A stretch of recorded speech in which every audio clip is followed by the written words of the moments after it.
Hey, Blair Sophia here, realtor with the New Home Collective and your resident expert on all things Lexington. And today I'm super excited. I have a very special guest here with me, one of my very best friends for nearly 30 years. So Becca is an expert on all things pickleball. We're going to pick Becca's brain today on pickleball in general and how to get involved, where to play, how to stay connected in the Lexington area. Becca, thanks for joining me today. Super excited to have you here. Hi, guys. Thanks for having me. Can you tell us a little bit about your background with pickleball, how long you've been playing, and what makes you such an expert? Oh, expert is very kind of you. I think more like most pickleball players, I would say that I have a very unhealthy obsession with pickleball. It tends to do that to people, but I've been playing for about 4 years now.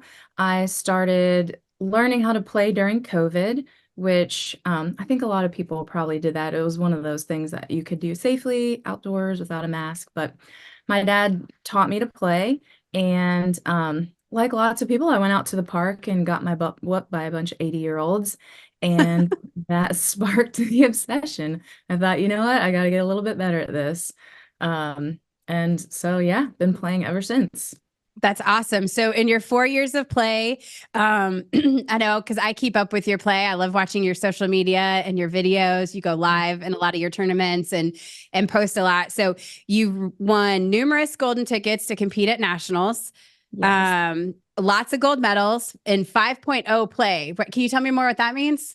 I think it's pretty similar to tennis in that you have like a skill level rating.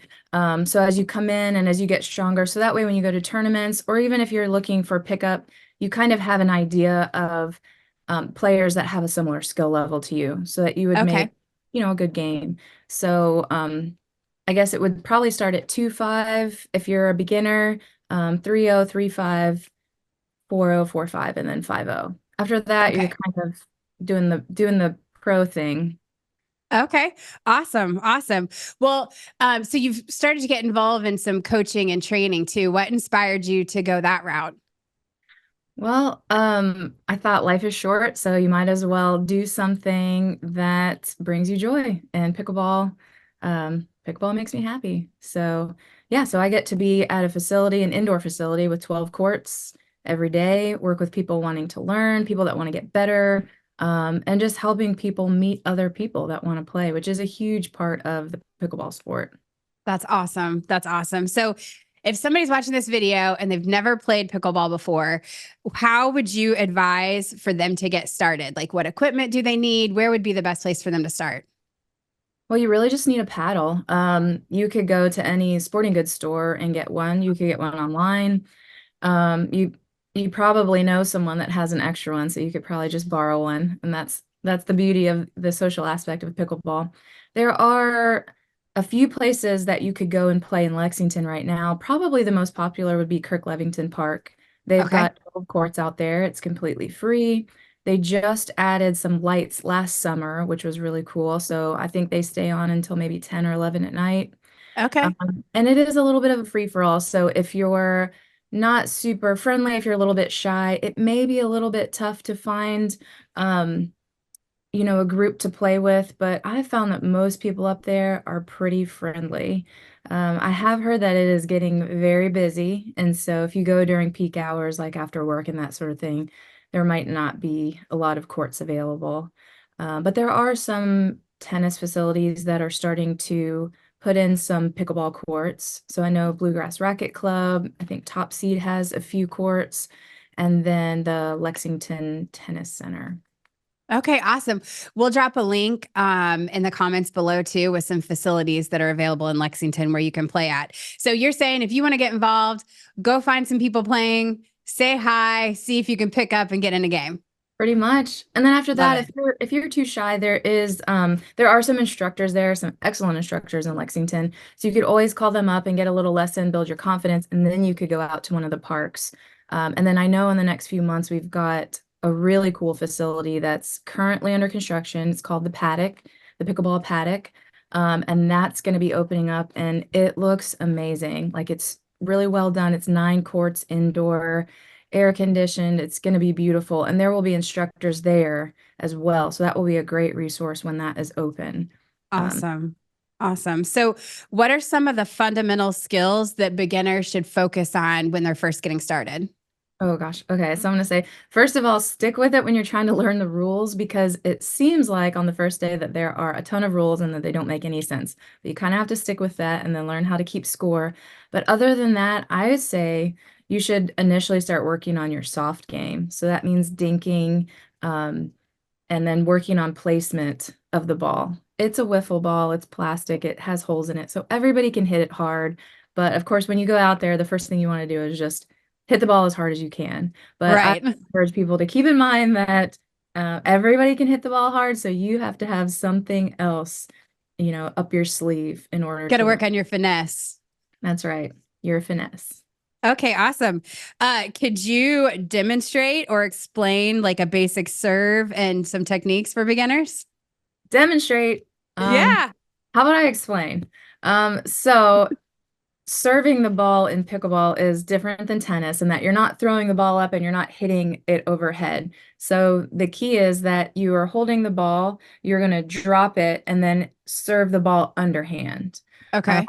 so the rules say that the paddle has to be below your wrist and that you have to contact the ball below your belly button. Oh, okay. Gotcha. That is quite different then. What are some of the common mistakes that beginners make and how can they be avoided? Common mistakes. Well, I'm going to go back to everyone tries to hit the ball a little bit too hard right away. And then probably the biggest thing is, footwork. Um, Not getting yourself to the ball in time or not moving your feet enough because the court is small. You think maybe you can reach it, but if you really want to hit the best shot, you're going to have to move your feet and get in the right place first. Square up to it a little bit. Yeah, exactly. Yeah. When you were first learning, what were some of the techniques that you used? Did you mostly like hands-on practice or did you watch some videos or how did you, I would say, become so successful so quickly? Oh gosh. I would say that I drilled a lot rather than just going out there and trying to play. It's really hard to learn different shots unless you're practicing them over and over. So you got to build that muscle memory, get those repetitions in. And really, the best way to do that is to get across the net from one person, a partner, and you guys just hit the same shots back and forth. Just build that muscle memory and then move on to a different shot. So I would say, even though it's not as much fun and Right. everybody's trying to get into the game, I would say No that the competition best there. way, yeah, I'd say Just the best yourself. way to improve and to improve quickly would be to find a drill partner and drill probably more than you play, which nobody wants to hear that, but you do need to drill more than you play. Right. Practice more than you play. Is pickleball kind of something anybody can get involved in, or what kind of like physical fitness level do you think you should be at? Or I'm sure people get hurt. You have a little Yeah, experience with unfortunately, that like yourself? like any sport, you can always Yeah. hurt yourself. I would say that really any fitness level can play. It's not a big court, so one pickleball court will fit on half of a tennis court, and more often than not, people play doubles. So that means you really are only responsible for covering a smaller area when you play. So you can absolutely play this game without running much. You can walk quickly to the spots where you need to be, and that sort of thing. And there are some techniques for buying yourself time to get to where you need to be on the court.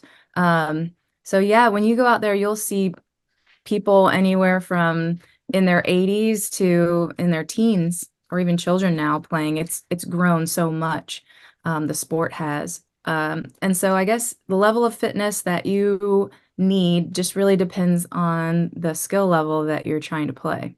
Of course, Okay. the higher the skill level, the more fit and athletic you'll see the players become.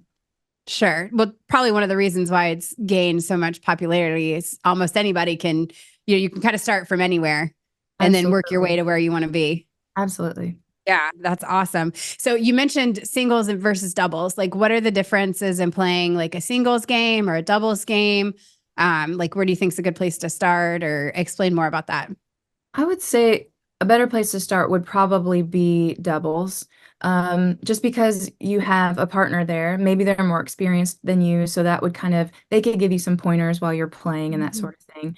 And that also lends a little bit more to the social aspect of it. Um, and then it's easier to find people willing to play doubles because when you're talking about that level of fitness and athleticism, you'll find less people play singles because it is more running, and it is more court coverage. So it's harder to find people that would like to play singles than it is to find people that want to play doubles. So when you go Okay. to a tournament, you will see all the different skill levels, singles, all the skill levels, and that will be divided out by gender. And then when you're looking at the doubles aspect of a tournament, they will have gender doubles, men's or women's, and then they'll have mixed doubles, and then all the different skill levels. So if you're a female, you've got a female partner, you guys decide together what skill level you want to play, and then you would enter a tournament that way.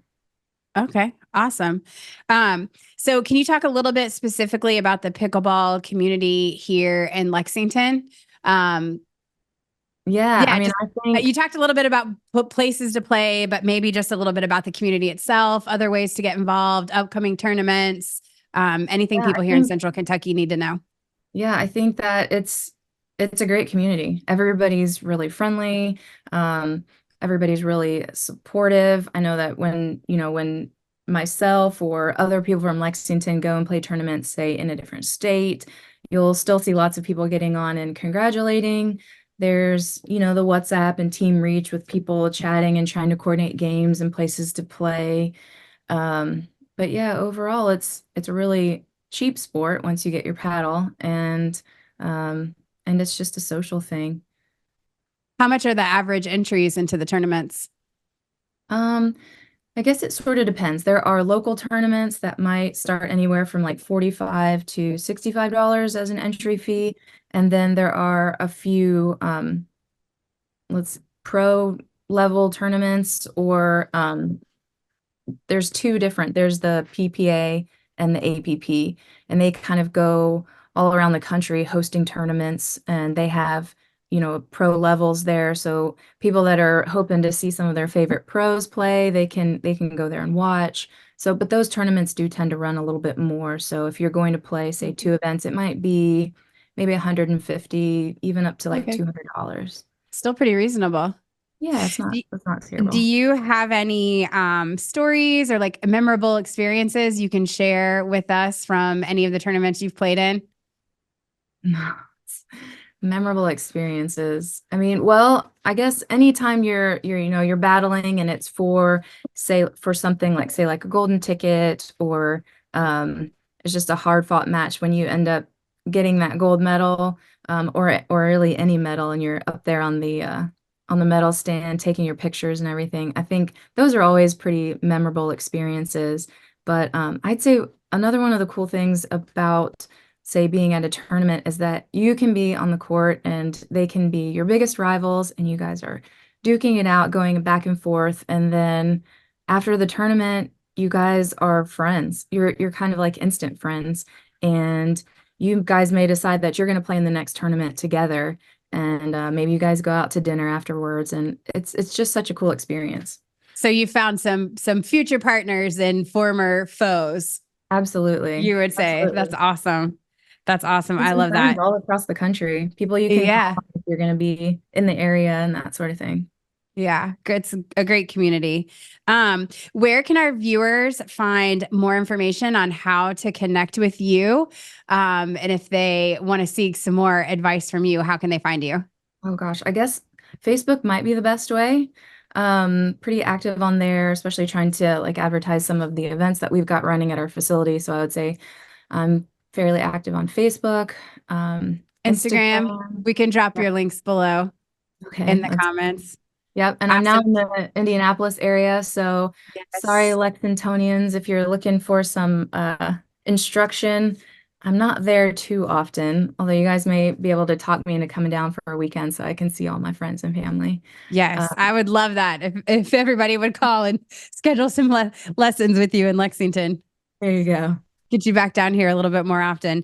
Do you have any final advice for anyone who maybe is new to pickleball or hasn't played at all? Any last minute advice or anything you'd want to say to them? Yes, just get out there. Get out there and give it a try. Don't be shy. Let everybody know that you're new and hoping to learn, and you'll find someone that will take you under their wing and show you the ropes. So That's awesome. Awesome. Well, Becca, thanks so much for being with us today. Really absolutely. appreciate your knowledge and your time. And thanks again. Yeah, thanks for having me. That should be And good. cut. Good.